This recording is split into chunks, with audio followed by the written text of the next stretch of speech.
नमस्कार, India news देख रहे हैं आप। मैं हूं आपके साथ पराग गुप्ता। शुरुआत करेंगे फटाफट खबरों की।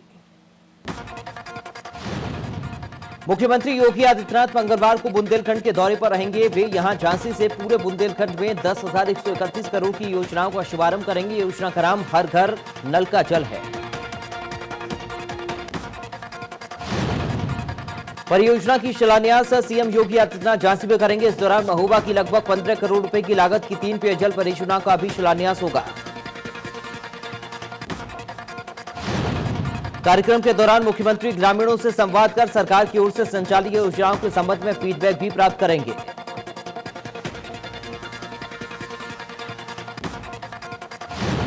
कांग्रेस के अंतरिम अध्यक्ष सोनिया गांधी ने पेट्रोल डीजल की बढ़ी कीमतों पर मोदी सरकार पर निशाना साधा। कहा, पेट्रोल डीजल पर 12 बार एक्साइज ड्यूटी बढ़ाकर मोदी सरकार ने 18 लाख करोड़ रुपए अतिरिक्त वसूले हैं। सोनिया गांधी ने कहा कि एक तरफ कोरोना महामारी का कहर और दूसरी तरफ महंगे पेट्रोल डीजल की मार ने देशवासियों को जीना मुश्किल कर दिया है।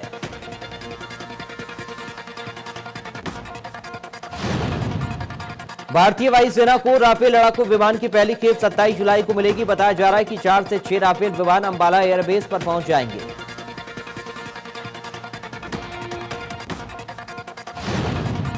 कोरोना से लड़ने में केंद्र से मिली मदद पर केजरीवाल ने केंद्र सरकार का किया शुक्रिया। साथ ही कहा, एक सरकार, एक संस्था, एक व्यक्ति कोरोना से निपटने के लिए काफी नहीं।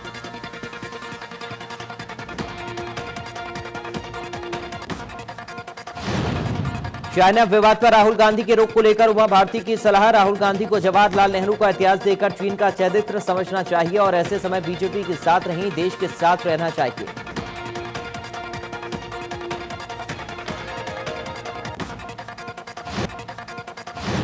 वाराणसी में बीएचयू गेट पर धरने पर बैठे सपा कार्यकर्ता पेट्रोल डीजल की बढ़ती कीमतों के विरोध से नाराज। प्रधानमंत्री मोदी और सीएम योगी के इस्तीफे की मांग की। केंद्र और राज्य सरकार के खिलाफ जमकर नारेबाजी की।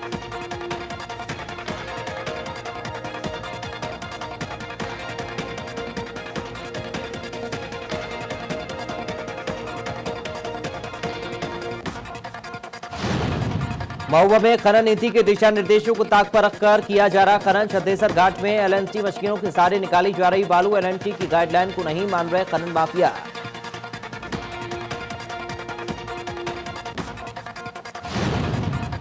मेरठ में सिपाही ने ई रिक्शा चालक को गोली मारी। सड़क पर साइड देने के विवाद को लेकर कार चालक वर्दीधारी सिपाही ने मारी गोली। रिक्शा चालक को मेडिकल कॉलेज में भर्ती करवाया गया। आरोपी सिपाही की तलाश में जुटी पुलिस।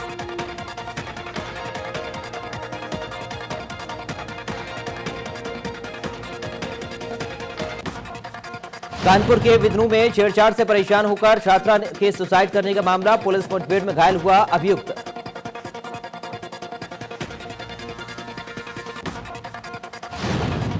कुशीनगर पहुंचा टिड्डियों का दल। भारी संख्या में टिड्डियों को देख किसानों के माथे पर पड़ी चिंता की लकीरें। लाखों की संख्या में पहुंचे टिड्डियों से फसलों को भारी क्षति। टिड्डियों के अटैक से खेत को बचाने के लिए थाली पीट कर पहरा दे रहे किसान। झांसी के थाना समथर क्षेत्र में एक मनचले की लड़की से छिड़खाने को लेकर जमकर लाठी डंडों से पिटाई की गई। पिटाई का वीडियो सोशल मीडिया पर वायरल।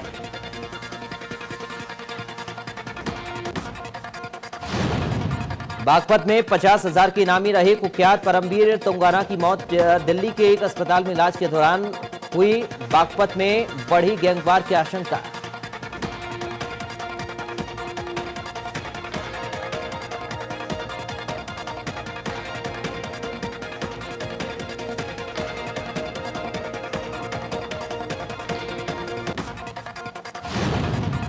कानपुर देहात में यमुना नदी में नहाने गए 2 बच्चे नदी में डूबे। बारिश से जल स्तर बढ़ने पर हुआ हादसा। गोताखोरों ने काफी मशक्कत के बाद दोनों के शवों को बाहर निकाला।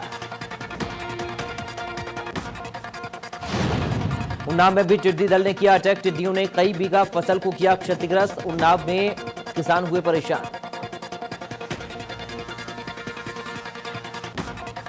फिरोजाबाद में टिड्डियों का हमला। कई जगह पर टिड्डियों के हमले से किसानों में भय का माहौल। थाली ढोल बजाकर किसान टिड्डियों को भगाने का प्रयास करते हुए नजर आए।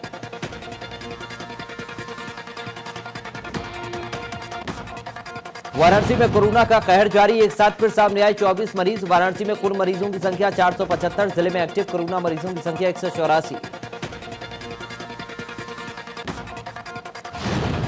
जौनपुर में 3 पुलिसकर्मियों की रिपोर्ट आई पॉजिटिव। रामपुर थाने पर तैनात हैं तीनों पुलिसकर्मी। 24 जून को लिया गया था सैंपल। रिपोर्ट पॉजिटिव आने से हड़कंप, थाने को कराया गया सैनिटाइज।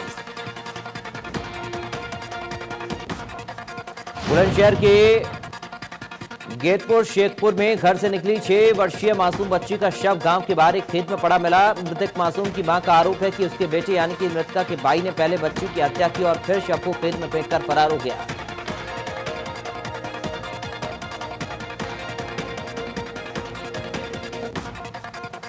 कांग्रेस के प्रदेश अध्यक्ष प्रीतम सिंह ने प्रेस कॉन्फ्रेंस कर केंद्र सरकार पर निशाना साधा। उन्होंने कहा चीन को लेकर जो स्थिति है यही बात राहुल गांधी भी पूछ रहे हैं। केंद्र की सरकार बताए कि वास्तविकता क्या है।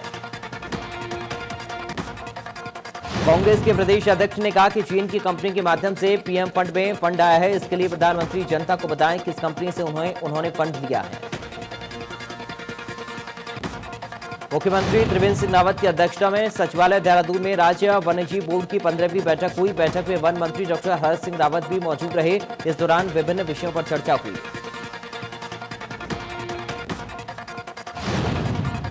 लॉकडाउन में पिछले 3 महीने से पेट्रोल और डीजल की कीमतों में लगातार हो रही बढ़ोतरी के खिलाफ ब्लॉक कांग्रेस कमेटी कालाडूंगी ने तहसील परिसर में 1 दिवसीय सांकेतिक धरना दिया। कांग्रेस कार्यकर्ताओं ने धरना देते हुए शारीरिक दूरी के नियमों का पूरी तरह पालन किया।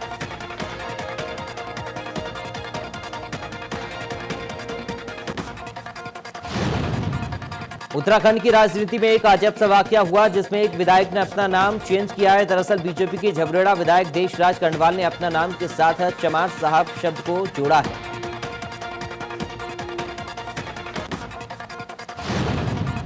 उधम सिंह नगर के बाजपुर में 20 गांव की करीब 6000 एकड़ भूमि प्रकरण मामले को लेकर लोगों में आक्रोश बढ़ता जा रहा। किसानों की भूमि का मालिकाना हक उन्हें वापस दिए जाने की मांग को लेकर आम आदमी पार्टी, कांग्रेस पार्टी के साथ साथ किसानों का लगातार आंदोलन जारी है।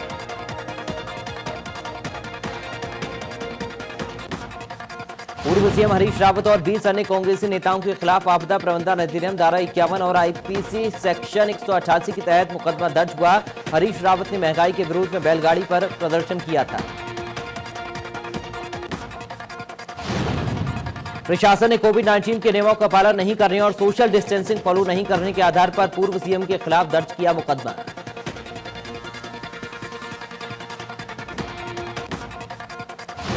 विधानसभा अध्यक्ष प्रेमचंद्र अग्रवाल ने विधानसभा में नंदा देवी राजजात यात्रा की चित्र का लोकार्पण किया। विधानसभा परिसर की बाहरी दीवार पर लगी तस्वीर।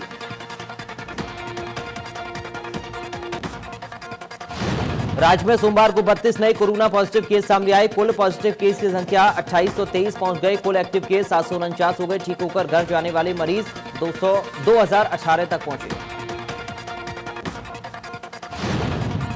राज्य के लिए राहत की बात यह है कि रिकवरी रेट 71.48% तक पहुंच गया है। राज्य का डबलिंग रेट है 32.77%, जो तेजी से सुधर रहा। कुल सैंपल में से पॉजिटिव आने वाले सैंपल का प्रतिशत 4.81% तक पहुंच गया है।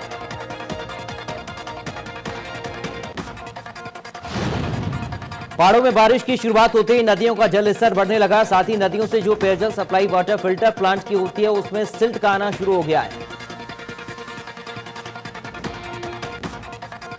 श्रीनगर राजकीय मेडिकल कॉलेज के आवासीय परिसर में रहने वाले सभी कर्मचारियों को सफाई के लिए यूजर्स चार्जेस का भुगतान करना पड़ेगा। कॉलेज ने इस संबंध में आदेश जारी करते हुए 10 महीने का यूजर्स चार्जेस जमा करने का फरमान दिया, नहीं तो उनका जून महीने का वेतन रोक दिया जाएगा।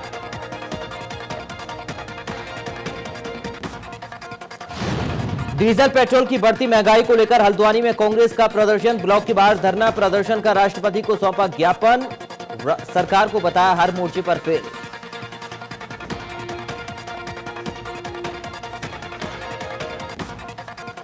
यूपी की राज्यपाल आनंदीबेन पटेल को मध्य प्रदेश के राज्यपाल का मिला अतिरिक्त प्रभार। राज्यपाल लालजी टंडन की तबीयत खराब होने की वजह से दिया गया प्रभार।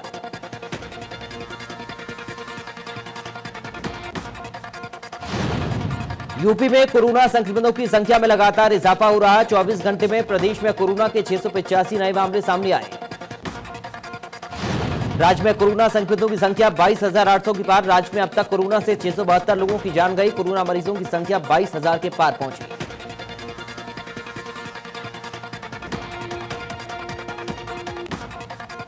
उत्तराखंड में पिछले 24 घंटे में मिले 32 केस। प्रदेश में कोरोना संक्रमितों का आंकड़ा हुआ 2823। कोरोना से राज्य में 38 लोगों की मौत।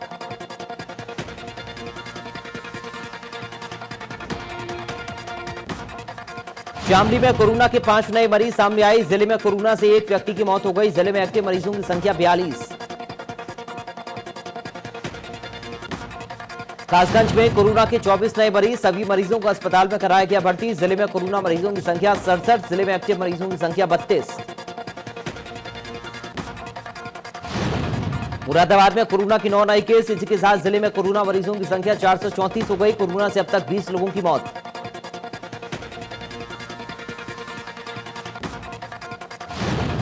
प्रयागराज जिले में 5 नए कोरोना के मरीज मिले। कोरोना पॉजिटिव मरीजों का आंकड़ा हुआ 264। जिले में कोरोना के 78 केस अभी एक्टिव। 177 मरीज हुए डिस्चार्ज। गोरखपुर में कोरोना के 10 नए केस सामने आए। जिले में कोरोना मरीजों की संख्या 308 हो गई। जिले में एक्टिव मरीजों की संख्या 101। कोरोना से अब तक 12 लोगों की मौत हुई। सिद्धार्थनगर में कोरोना के 7 नए मरीज सामने आए। जिले में कोरोना मरीजों की संख्या 243। कोरोना से अब तक 9 लोगों की मौत। एक्टिव मरीजों की संख्या 55।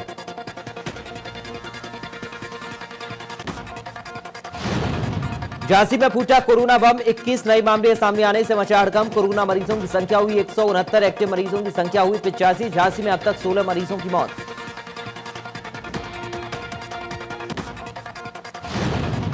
आगरा में लगातार कोरोना के मामले सामने आ रहे। 14 नए मामले सामने आने से मचा हड़कंप, जिससे ताज नगरी में कोरोना मरीजों की संख्या बढ़कर हुई 1210।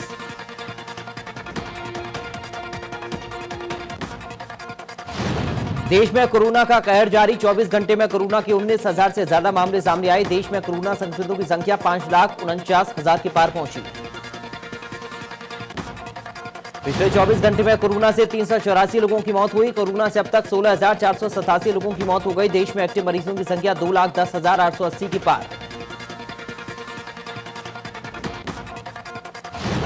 महाराष्ट्र में पिछले 24 घंटे में रिकॉर्ड कोरोना के 5,493 नए मरीज सामने आए। प्रदेश में कोरोना मरीजों की संख्या 1,64,000 के पार।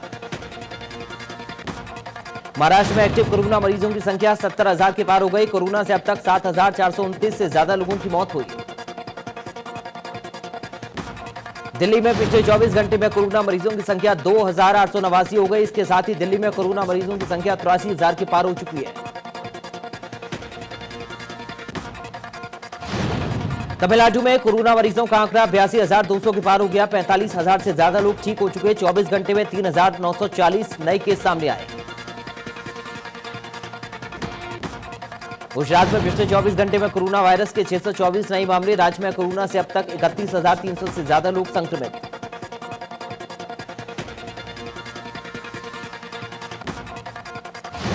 राजस्थान में कोरोना मरीजों का आंकड़ा 70,271 पहुंचा। 13,600 से ज्यादा मरीज अस्पतालों से हुए डिस्चार्ज। 24 घंटे में 327 नए केस। मध्य प्रदेश में पिछले 24 घंटे में कोरोना के 221 नए केस। राज्य में संख्या मरीजों की बढ़कर हुई 13,186। 10,084 मरीज ठीक हुए। बिहार में पिछले 24 घंटे में कोरोना के 244 नए केस सामने आए। राज्य में कोरोना मरीजों का आंकड़ा बढ़कर 9,200 के पार हो गया। 7,100 से ज्यादा मरीजों को अस्पताल से मिल चुकी है छुट्टी। आंध्र प्रदेश में कोरोना मरीजों का आंकड़ा बढ़कर 13,098 हो गया। 24 घंटे में कोरोना के 813 नए केस सामने आए।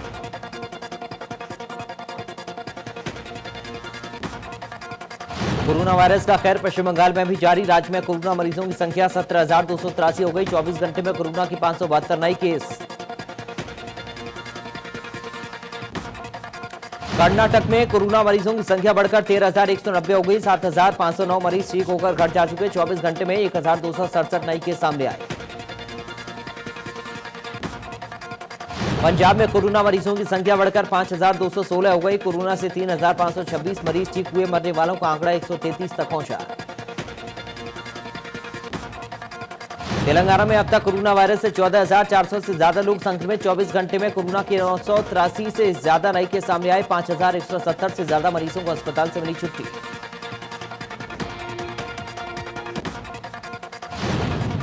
हरियाणा में कोरोना का कहर लगातार जारी है। कोरोना संक्रमितों की संख्या 13,800 की पार हो गई। 24 घंटे में 402 से ज्यादा नए मरीज सामने आए। मरने वालों का आंकड़ा बढ़कर 223 हो गया।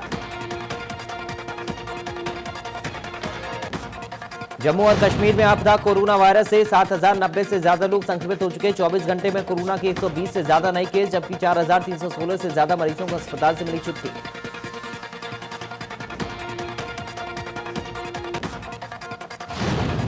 दुनिया भर में कोरोना वायरस का कहर जारी है। कोरोना मरीजों की संख्या 1 करोड़ के पार पहुंची। कोरोना से 5,04,000 से ज्यादा लोगों की मौत हुई। दुनिया में कोरोना से 55,53,000 से ज्यादा लोग ठीक हो चुके। दुनिया के करीब 62% कोरोना के मामले सिर्फ 8 देशों से सामने आए। इन देशों में कोरोना पीड़ितों की संख्या 60 लाख के पार।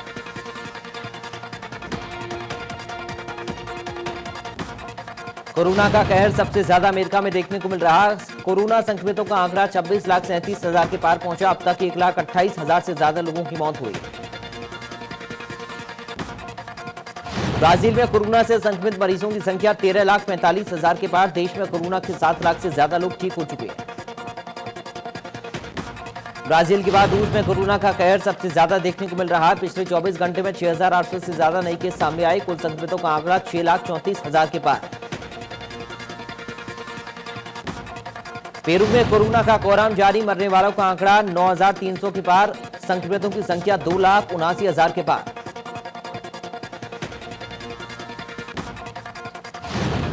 ब्रिटेन में कोरोना वायरस से मरने वालों की संख्या 43,500 के पार। 24 घंटे में 890 से ज्यादा मरीज सामने आए। 3,11,000 से पार संक्रमितों का आंकड़ा पहुंचा। कोरोना की वजह से मैक्सिको में 24 घंटे में 4,050 से ज्यादा केस सामने आए। यहां मरने वालों की संख्या बढ़कर अब 26,600 से ज्यादा हो गई है। दक्षिण अफ्रीका में कोरोना संक्रमितों की संख्या 1,38,000 के पार हो गई। एक दिन में 100 से ज्यादा लोगों की मौत हुई। इसके साथ ही देश में मरने वालों का आंकड़ा 2,400 से ज्यादा हुआ।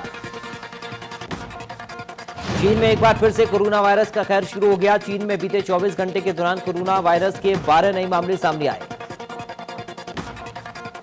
ईरान में स्वास्थ्य मंत्रालय के मुताबिक कोरोना के 2,400 से ज्यादा नए मामले सामने आए। यहां कुल मरीजों की संख्या 2,22,000 के पार। 10,500 के पार लोगों की अब तक मौत हुई है। पाकिस्तान में कोरोना मरीजों की संख्या 2,02,000 के पार पहुंच गई। पाकिस्तान में अब तक कोरोना से 4,118 लोगों की मौत हो चुकी है। कराची स्थित पाकिस्तान स्टॉक एक्सचेंज पर हमले की जिम्मेदारी बलूचिस्तान लिबरेशन आर्मी ने ली। उसका कहना है कि सभी आतंकी सुसाइड बॉम्बर थे। कराची पुलिस और रेंजर्स ने चारों आतंकियों को मार गिराया। सुष्मिता सेन की वेब सीरीज आर्या कुछ दिन पहले ओटीटी पर रिलीज हुई है। हाल ही में सुष्मिता की तारीफ में शिल्पा शेट्टी ने पोस्ट शेयर किया। कोरोना वायरस की वजह से पूरा देश गंभीर संकट के दौर से गुजर रहा है। इसे देखते हुए यूनिसेफ इंडिया ने बच्चों को तत्काल सहायता उपलब्ध कराने के लिए मुहिम शुरू की। महेश भट्ट निर्देशित फिल्म सड़क 2 का इंतजार कर रहे फैंस के लिए खुशखबरी। फिल्म के प्रोड्यूसर मुकेश भट्ट ने बताया कि सड़क 2 को अब ओटीटी प्लेटफॉर्म पर रिलीज किया जाएगा। अब सुनील लहरी के फैंस ने उन्हें एक नया स्वरूप दे दिया है, जो सुनील को काफी पसंद आ रहा है। सुनील के फैंस ने उनकी एक पुरानी फोटो को फेस ऐप की मदद से लड़की में तब्दील कर दिया। सुशांत सिंह राजपूत के होम टाउन पटना में एक प्रेयर मीट का आयोजन किया गया, जहां कई कलाकार पहुंचे। बॉलीवुड अभिनेता सुशांत सिंह राजपूत के निधन के बाद शोएब अख्तर ने एक्टर के बारे में बात करते हुए कहा कि मेरी और सुशांत की पहली मुलाकात साल 2016 में हुई थी। उनके आकस्मिक निधन से मुझे दुख हुआ। विक्की कौशल जल्द ही अपने आगामी बायोपिक फिल्म में फील्ड मार्शल मानेकशॉ की भूमिका करते हुए नजर आएंगे। वरुण धवन, आलिया भट्ट, अभिषेक बच्चन, अक्षय कुमार, अजय देवगन की आने वाली फिल्म महीनों में डिज्नी प्लस हॉटस्टार प्लेटफॉर्म पर रिलीज हो रही है। धीरे धीरे अब दुनिया सामान्य होने की कोशिश कर रही है। कोरोना के प्रकोप से पिछले 3 महीनों से फिल्म्स और सीरियल्स की शूटिंग बंद थी, लेकिन अब सरकार ने हरी झंडी दे दी। बिग बॉस फेम आसिम रियाज के एक के बाद एक म्यूजिक वीडियो रिलीज हो रहे हैं। अब आसिम का लेटेस्ट पंजाबी सॉन्ग तेरे गले रिलीज हो गया है।